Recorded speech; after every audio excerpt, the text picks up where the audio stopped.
Welcome to wishful ಅಡುಗೆ ಮನೆ. ನೋಡಶ, ಇವತ್ತು ನಾವು ಗೋಧಿ ಹಿಟ್ಟಿಂದ 1 ಕಪ್ ಗೋಧಿ ಹಿಟ್ಟಿಂದ ತುಂಬಾ ಹೆಲ್ದಿ ಮತ್ತೆ 1 ತಿಂಗಳು ಕೆಡದೆ ಅಂತದ್ದು ಒಂದು ರೆಸಿಪಿನ ಮಾಡ್ತಾ ಇದ್ದೀವಿ. ಒಳ್ಳೆ ರೆಸಿಪಿ ಮಾತ್ರ. ಹೌದು, ತುಂಬಾ ಚೆನ್ನಾಗಿರುತ್ತೆ ಈ ರೆಸಿಪಿ. ಸೊ ಇವಾಗ ನಾನು ಇಲ್ಲಿ 1 ಕಪ್ ದಷ್ಟು ಗೋಧಿ ಹಿಟ್ಟನ್ನ ಜರಡಿ ಮಾಡಿ ತಗೊಂಡಿರೋದು. ಜರಡಿ ಮಾಡಿ ತಗೊಬೇಕು. ಹೌದು, ಇದಕ್ಕೆ 1/4 ಕಪ್ ಅಷ್ಟು ಚಿರೋಟಿ ರವೆನ ಹಾಕೋತಾ ಇರೋದು. ಚಿರೋಟಿ ರವೆ ನಿಮ್ಮ ಹತ್ರ ಇಲ್ಲ ಅಂದ್ರೆ ಉಪ್ಪಿಟ್ಟಿನ ರವೆನ ನೀವು ಒಂದ್ ಸ್ವಲ್ಪ ಮಿಕ್ಸಿಗೆ ಹಾಕೊಂಡು ಹಾಕೋಬಹುದು. ಇದಕ್ಕೆ ಉಪ್ಪು ಸ್ವಲ್ಪ ಸಾಕಷ್ಟು ಉಪ್ಪು. ಬಿಸಿ ಮಾಡ್ಕೊಂಡಿರೋ ಎಣ್ಣೆನ ಹಾಕೊಳ್ತಾ ಇದೀವಿ. ಎಷ್ಟಿದೆ ಪ್ರತಿಭಾ ಎಣ್ಣೆ? ಇದು ಒಂದು 3 ಸ್ಪೂನ್ ಇದೆ. ಓಕೆ, ಚೆನ್ನಾಗಿ ಬಿಸಿ ಆದ್ಮೇಲೆ ಹಾಕೊಬೇಕು. ಹೌದು, ತುಂಬಾ ಬಿಸಿ ಹಾಕೋಬೇಕು. ಹಿಂಗ್ ಹೊಗೆ ಬರೋ ತರ ಇರ್ಬೇಕು ಎಣ್ಣೆ, ಅಷ್ಟು ಬಿಸಿಯಾಗಿರ್ಬೇಕು ಆಶಾ. ಇಲ್ಲಿ ನಾನು ಹಾಕಿದಾಗೂ ನೀವು ನೋಡಿರ್ಬೇಕು, ನೊರೆ ನೊರೆ ತರ ಬಂತಲ್ಲ. ಸೊ ಇದೆಲ್ಲ ಫಸ್ಟ್ ನಾವು ಏನು ಮಾಡೋಣ ಅಂದರೆ ಈ ಹಿಟ್ಟಿನ ಜೊತೆ ಹೊಂದ್ಸ್ಕೊಳ್ಳೋಣ. ಎಣ್ಣೆ, ಚಿರೋಟಿ ರವೆ, ಗೋಧಿ ಹಿಟ್ಟು ಎಲ್ಲ ಕರೆಕ್ಟಾಗಿ ಮಿಕ್ಸ್ ಆಗಬೇಕು. ಹೌದು, ಸ್ಟಾರ್ಟಿಂಗಲ್ಲಿ ಕೈಯಿಂದ ಮಿಕ್ಸ್ ಮಾಡೋಕೆ ಹೋಗಬೇಡಿ, ಯಾಕಂದರೆ ಎಣ್ಣೆ ತುಂಬ ಜಾಸ್ತಿ ಬಿಸಿ ಇರುತ್ತೆ ಆಶಾ. ಹೌದು, ಇದೆಲ್ಲ ನಮ್ಮ ಮಹಾರಾಷ್ಟ್ರದ್ದು ತುಂಬ ಫೇಮಸ್ ರೆಸಿಪಿಗಳಿದೆ ಆ್ಯಕ್ಚುಲಿ. ಸೊ ನೋಡಿ, ಇದನ್ನು ನೀಟಾಗಿ ಈ ಥರ ನಾವು ಫಸ್ಟ್ ಮಿಕ್ಸ್ ಮಾಡ್ಕೋಬೇಕು. ಪ್ರತಿಯೊಂದು ಅಗಳಕ್ಕೂ ಗೋಧಿ ಹಿಟ್ಟಿಂದು ಎಣ್ಣೆ ಹತ್ತಿರಬೇಕು. ಸೊ ಎಲ್ಲರೂ ಮೈದಾ ರವೆಯಲ್ಲಿ ಈ ಥರ ಮಾಡ್ಕೋತಾರೆ. ಸೊ ಅದು ಮಕ್ಕಳಿಗೂ ಹೆಲ್ದಿ ಅಂತ ಕೆಲವೊಬ್ರು ತಿನ್ನೋಕೆ ಬಿಡಲ್ಲ. ಸೊ ನೀವು ಮನೆಯಲ್ಲಿ ಗೋಧಿ ಹಿಟ್ಟಲ್ಲಿನೇ ಮಾಡ್ಕೊಳ್ಳೋಂಥ ರೆಸಿಪಿ, ಮನೆಯಲ್ಲಿ ಇರುವಂಥ ಸಾಮಗ್ರಿಯಿಂದನೂ ಸಹ ನಾವು ತುಂಬ ಹೆಲ್ದಿಯಾಗಿ ರೆಸಿಪಿಗಳನ್ನ ಮಾಡ್ಕೋಬೇಕು. ಹೌದು, ವಯಸ್ಸಾದವ್ರಿಗೂ ಕೊಡ್ಬೋದು. ಅವಾಗ ಶುಗರ್ ಇದೆ ಅದು ಇದು ಅಂತ ಕೀಟ್ ಎಲ್ಲ ಕೊಡಲ್ಲ. ಹೌದೌದು, ಅವ್ರಿಗೂ ಕೂಡ ಕೊಡ್ಬೋದು. ನೋಡಿ, ಇವಾಗ ಇದನ್ನ ಹಿಂಗೆ ಉಂಡೆ ಕಟ್ಟಿದ್ರೆ ಈ ಥರ ಉಂಡೆ ಆಗಿರಬೇಕು.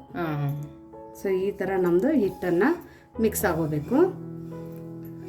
ಈ ಥರ ಹಿಟ್ಟನ್ನು ಮಿಕ್ಸ್ ಮಾಡಿದ ನಂತರ ಇವಾಗ ಸ್ವಲ್ಪ ಸ್ವಲ್ಪನೇ ನೀರು ಹಾಕಿಬಿಟ್ಟು ನಾವು ಇದನ್ನು ಗೋಧಿ ಹಿಟ್ಟಿನ ಹದಕ್ಕೆ ಕಲಿಸ್ಕೋಬೇಕು. ಚಪಾತಿ ಹಿಟ್ಟು ಥರ ಕಲಿಸ್ಕೊಂಡ್ರೆ ಸಾಕಾಗತ್ತಾ? ಚಪಾತಿ ಹಿಟ್ಟಿನ ಥರ ಕಲಿಸ್ಕೋಬೋದು ಇದನ್ನು, ಬಟ್ ಸ್ವಲ್ಪ ಗಟ್ಟಿನೇ ಇರಬೇಕು. ಚಪಾತಿ ಕಲಿಸ್ತೀವಲ್ಲ ಅದಕ್ಕಿಂತ ಸ್ವಲ್ಪ ಗಟ್ಟಿ. ಸೊ ಇದನ್ನು ನೀಟಾಗಿ ನಾವು ಇದೇ ಥರ ಸ್ವಲ್ಪ ಸ್ವಲ್ಪ ನೀರನ್ನು ಹಾಕೊಂಡ್ಬಿಟ್ಟು ಕಲಿಸ್ಕೊಂಡು ಬರೋಣ.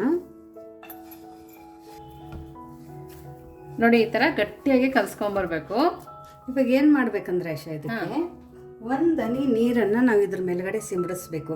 ಯಾಕಂದ್ರೆ ನಾವು ಒಂದು ಸ್ವಲ್ಪ ಚಿರೋಟಿ ರವೆ ಹಾಕಿದ್ವಲ್ಲ, ಸೊ ನೀರನ್ನು ಅದು ಎಳ್ಕೊಳ್ಳುತ್ತೆ. ಹಾಗಾಗಿ ಈ ಥರ ಒಂದು ಸ್ವಲ್ಪ ನೀರನ್ನು ಹಚ್ಚಿಬಿಟ್ಟು,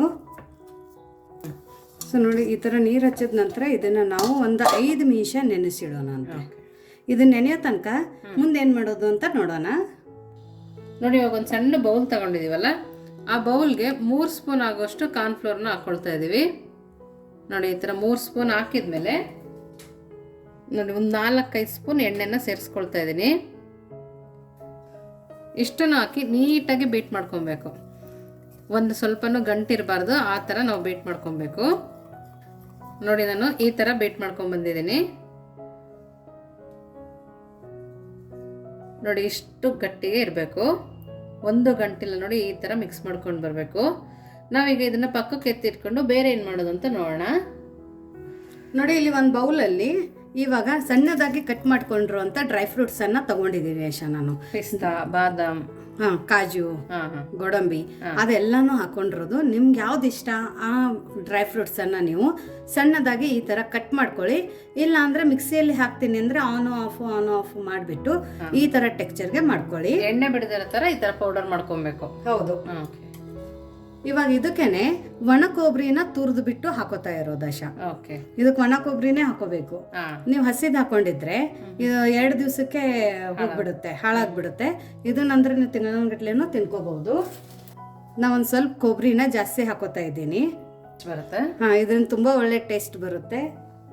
ಇವಾಗ ಇದಕ್ಕೇನೆ ಸಕ್ಕರೆನ ಪುಡಿ ಮಾಡ್ಕೊಂಡು ತಗೊಂಡಿರೋದು, ಪೌಡರ್ ಶುಗರ್. ಇದು ನೀವು ಮನೆಯಲ್ಲಿನೇ ಸಕ್ಕರೆ ಇರುತ್ತಲ್ಲ, ಆ ಸಕ್ಕರೆನ ಮಿಕ್ಸರ್ಗೆ ಹಾಕೊಂಡ್ರೆ ಈ ಥರ ಪುಡಿ ಆಗುತ್ತೆ. ಇದನ್ನೊಂದು 2 ಸ್ಪೂನ್ ಸಾಕು. ನಿಮಗೆ ಯಾವ ಥರ ರುಚಿ ಬೇಕು ಅಷ್ಟು ಇಲ್ಲಿ ನೀವು ಸಕ್ಕರೆ ಪುಡಿನ ಹಾಕೋಬಹುದು.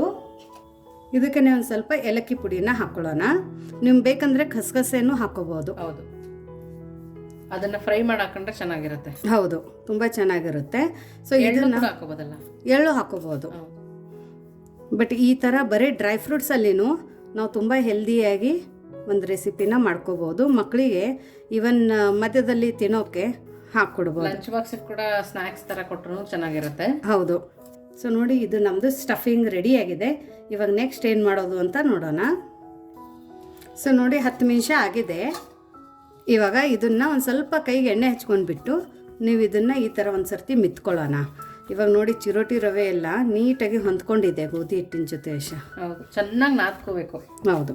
ಇವಾಗ ಏನು ಮಾಡೋಣ ಅಂದರೆ ಇದ್ರದ್ದು ನಾವು 2 ಉಂಡೆನ ಮಾಡ್ಕೊಳ್ಳೋಣ. 2 ಉಂಡೆಯಲ್ಲಿ ಒಂದು ಪ್ಲೇನ್ ಆಗಿನೇ ಇಟ್ಬಿಡೋಣ ಒಂದು ಸೈಡಕ್ಕೆ. ಇದನ್ನೇನು ಮಾಡೋಣ ಅಂದರೆ ಇವಾಗ ಇದ್ರೊಳಗಡೆ ಒಂದು ಸ್ವಲ್ಪ ನಾನು ಫುಡ್ ಕಲರನ್ನು ಹಾಕೋತಾ ಇದ್ದೀನಿ. ನೀವು ಫುಡ್ ಕಲರ್ ತಿನ್ನಲ್ಲ ಅಂದರೆ ಟೋಟಲಿ ಸ್ಕಿಪ್ ಮಾಡಿ. ಹೌದು. ಸೊ ಒಂದು ಸ್ವಲ್ಪ ಇಲ್ಲಿ ಫುಡ್ ಕಲರನ್ನು ಹಾಕ್ಕೊಂಡು ಇದ್ರ ಮೇಲ್ಗಡೆ ಒಂದು ಸ್ವಲ್ಪ ನೀರನ್ನು ಹಾಕ್ಕೊಳ್ಳೋಣ, ಸ್ವಲ್ಪ ಹಾಕ್ಕೊಂಡು ಇದನ್ನು ಇವಾಗ ನಾದ್ಕೊಳ್ಳೋಣ.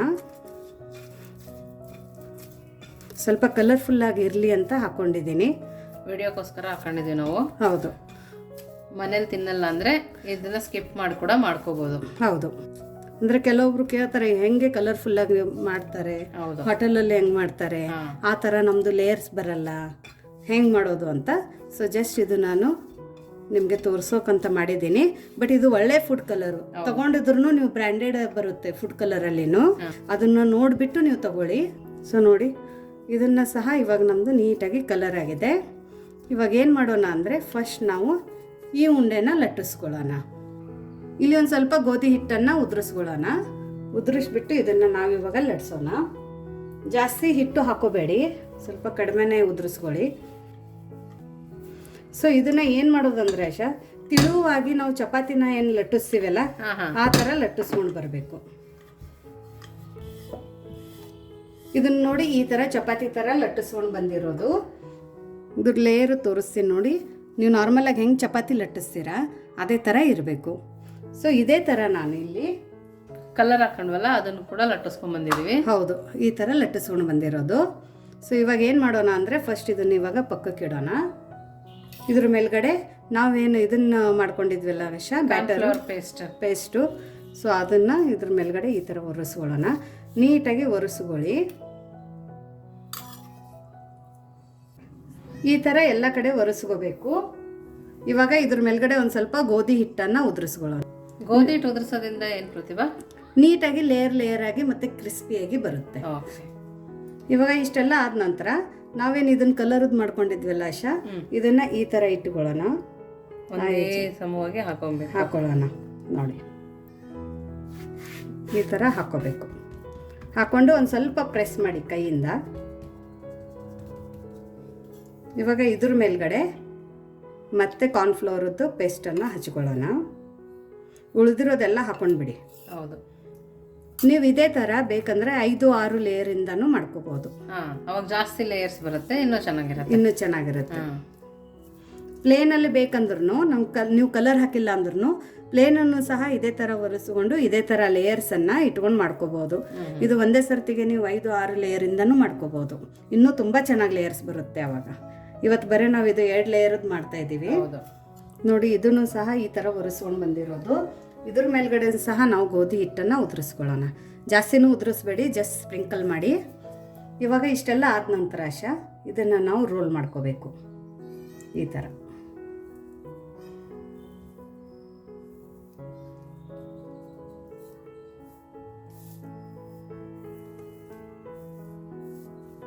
ನೋಡಿ ಈ ಥರ ಮಾಡಿಕೊಂಡು ಆಮೇಲೆ 2 ಕೈಯಿಂದ ನಾವು ಇದನ್ನು ಈ ಥರ ಪ್ರೆಸ್ ಮಾಡಬೇಕು.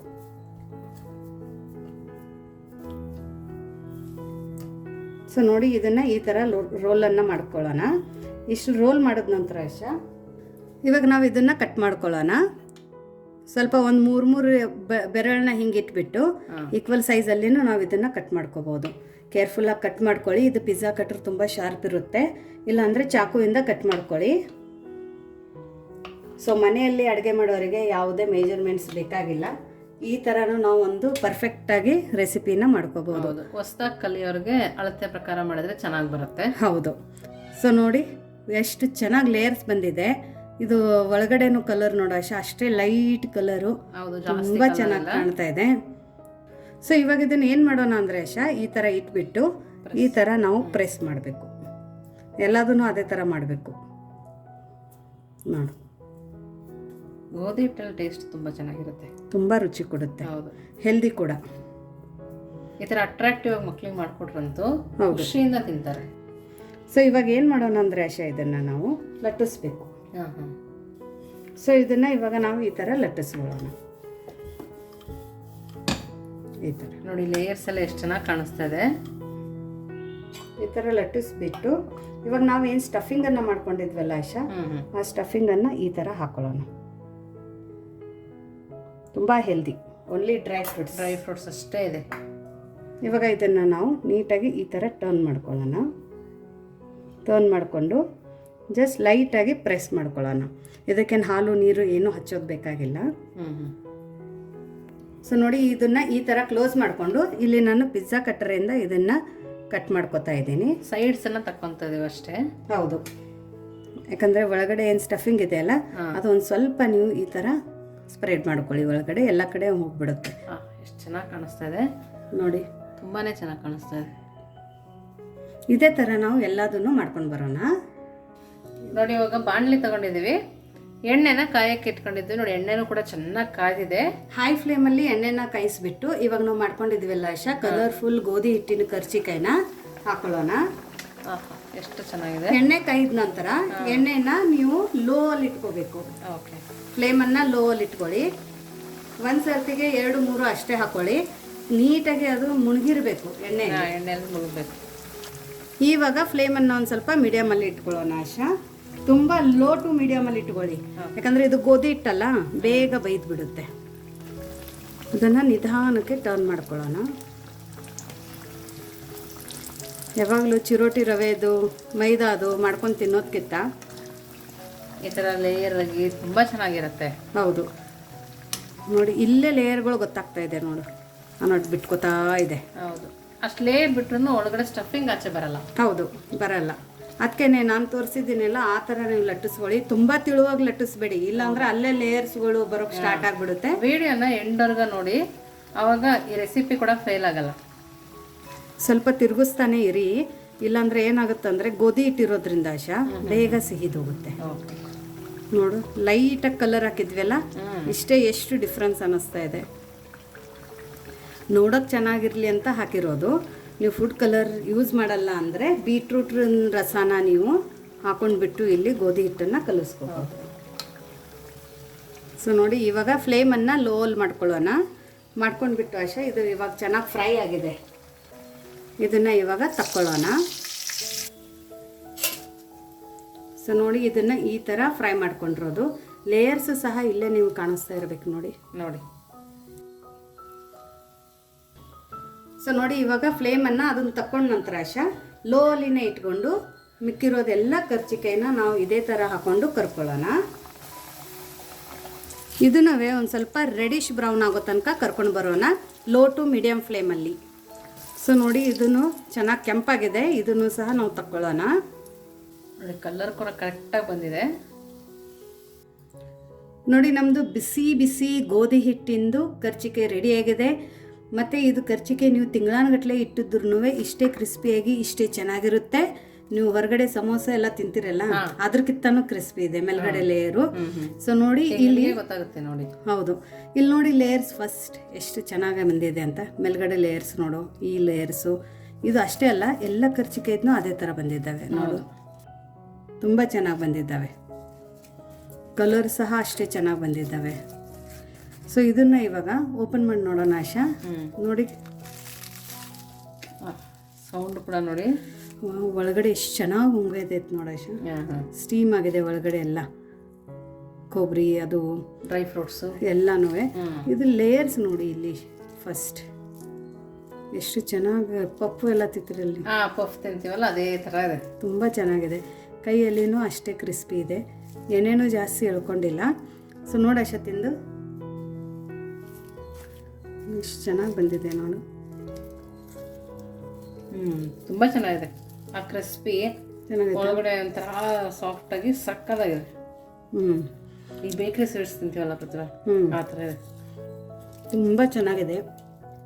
ಸೊ 1 ಕಪ್ ಗೋಧಿ ಹಿಟ್ಟಿನ ರೆಸಿಪಿನ ನಿಮಗೆ ಹೇಗೆ ಅನ್ನಿಸ್ತು ಅಂತ ಕಮೆಂಟ್ ಮೂಲಕ ತಿಳಿಸೋದನ್ನು ಮರಿಬೇಡಿ. ಇನ್ನೂ ನಮ್ಮ ಚಾನಲ್ನ ಲೈಕ್ ಮಾಡಿಲ್ಲ ಅಂದರೆ ಲೈಕ್ ಮಾಡಿ, ಶೇರ್ ಮಾಡಿ, ಸಬ್ಸ್ಕ್ರೈಬ್ ಮಾಡಿ. ವಿಶ್ ಫುಲ್ ಅಡುಗೆ ಮನೆಗೆ. Thank you.